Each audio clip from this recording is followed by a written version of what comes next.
The night I betrayed my wife, she was at home on the couch, pregnant with our first child, texting me to ask if I wanted her to save me dinner. I still see that text sometimes when I close my eyes, the 3 dots from her waiting for a reply, my thumbs hovering over the screen, drunk, guilty, typing something casual like, "Don't wait up, long night at work." It wasn't work, it was weakness. It was one night, and it was enough to ruin everything. Her name was Kendra, my wife. 29, strong-willed, funny, in the kind of way that makes everyone around her laugh louder. We'd been together since college, married for 5 years. She was 6 months pregnant when it happened. The other woman, I won't say her name, was a co-worker. We weren't close, just the usual office small talk. She'd gone through a breakup, I'd been working late, and somehow that night we ended up staying after a client dinner. Both a little buzzed, both a little too honest about how tired we were of being adults. We didn't plan it. It just happened, the way bad decisions always do. Fast, reckless, without any thought of the morning after. The next day, I couldn't even look at myself in the mirror. Kendra was sitting at the kitchen table when I got home, rubbing her belly, wearing one of my hoodies. She looked up and smiled. I remember how that simple act of love made my chest ache so hard I thought I might collapse. She had no idea, and for a while I told myself she didn't need to, that if it was just once, just a single stupid, meaningless mistake, I could live with it, carry it, bury it deep. After all, what good would it do to tell her? Why should she suffer for something that would never happen again? That was the lie I told myself. That silence was kindness. But guilt isn't quiet. It echoes. It seeps into every corner of your life. I started avoiding her eyes, flinching when she reached for my hand, staying late at work, even when I didn't have to. And she noticed. She asked me one night, "Are you okay? You've been different." I lied. "Just tired." She smiled, kissed my cheek, and said, "You're going to be such a good dad." That broke me, because I didn't feel like a man, let alone a father. And as her belly grew, so did the weight of what I'd done. I thought I could live with the guilt. I was wrong. I confessed in the middle of an argument about something completely unrelated, and the way she looked at me afterwards still haunts me. It wasn't planned. I didn't sit down and decide today's the day I destroy her world. We were arguing, over laundry of all things. She'd asked me to fold it before she got home.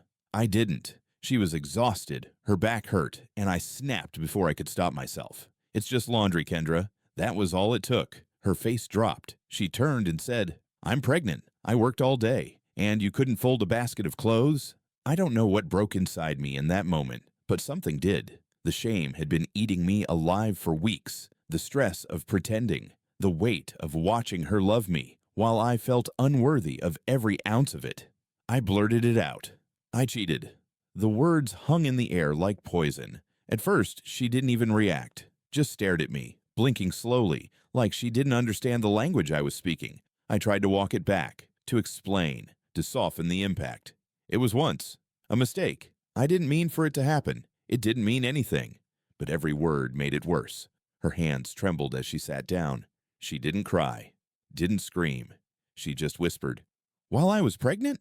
I nodded, because I couldn't lie anymore. She stood up, walked into the bedroom, and shut the door. I sat on the couch for over an hour, not moving, not thinking, just sitting in the wreckage of the moment I'd lit everything on fire. Eventually, she came out. Her face was blank. She said, "I'm going to stay at my sister's. I need time." I asked if she'd be okay. She said, "You don't get to ask me that right now."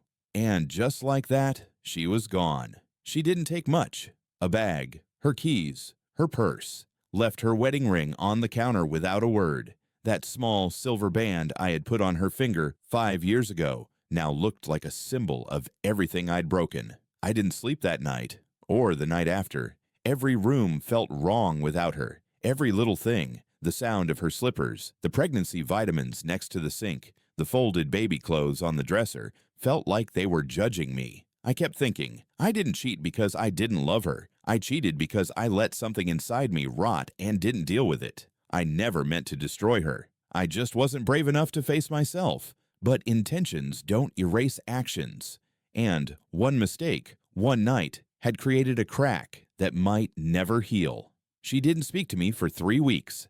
And when she finally did, She said something that made me feel smaller than I ever thought possible. I texted her every day, nothing long, just, "I'm sorry, I miss you, please talk to me." No replies. I called once, straight to voicemail. I started counting time not in days but in silences.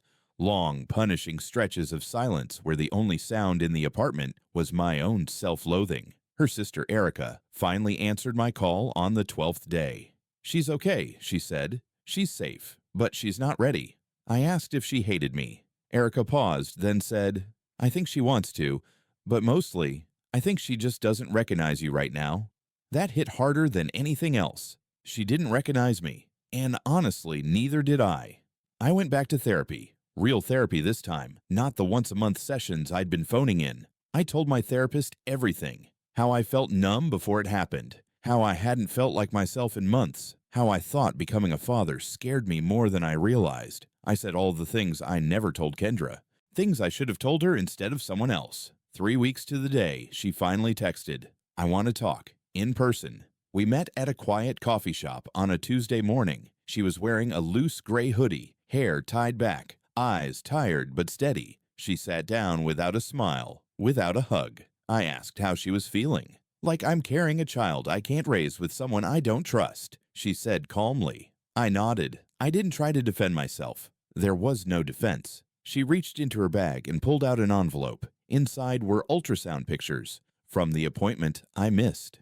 "I wanted you to see your daughter," she said, "because she deserves to know who her father is. The whole truth, not just the version you put on for her." My throat closed up. She didn't cry. She didn't yell. She just said, "You broke something, not just between us, but inside me, something I was saving for you, and now I don't know if I'll ever get it back."